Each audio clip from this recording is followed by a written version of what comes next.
আপনাদের সাথে আমি মৌমিতা। এই মুহূর্তে যে বিশেষ খবরে চোখ রাখবো, গঙ্গারামপুরের শক্তিশ্রীর কালী পুজোর থিম টোকাইয়ের গ্রাম্য পরিবেশ।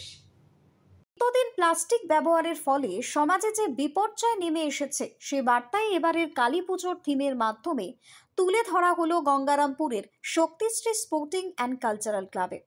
এবছর ক্লাবটির পুজো পদার্পণ করেছে 61তম বর্ষে। থিমের নাম টোকাইয়ের গ্রাম্য পরিবেশ, যার মাধ্যমে প্লাস্টিক বর্জনের প্রয়োজনীয়তা সম্পর্কে সাধারণ মানুষকে সচেতন করাই মুখ্য উদ্দেশ্য।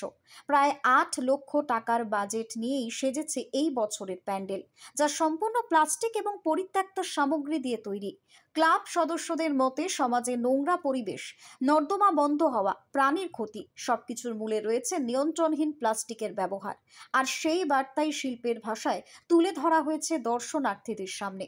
ক্লাবের অন্যতম সদস্য অনিশ শর্মা জানান, আমরা চাই মানুষ বুঝুক প্লাস্টিক আমাদের ভবিষ্যতের জন্য কতটা ক্ষতিকর, তাই থিমের মাধ্যমেই সচেতনতার বার্তা পৌঁছে দিতে চাই।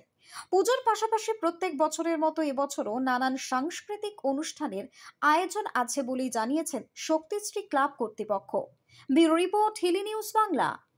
স্পোর্টিং অ্যান্ড কালচারাল ক্লাব আমাদের এবার 61তম বর্ষের পূজা। এবার আমাদের পুজোর ভাবনা টোকাইয়ের গ্রাম্য পরিবেশ।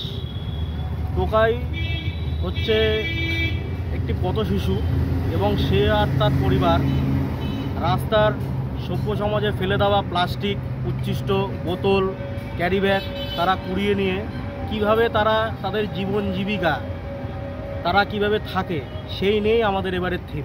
ক্লাবের সবাই মিলে আমরা ভাবনা করলাম সবাই মিলে ঠিক করলাম যে এবার সমাজের দিক দিয়ে কিভাবে তোলা যায় একটি থিম।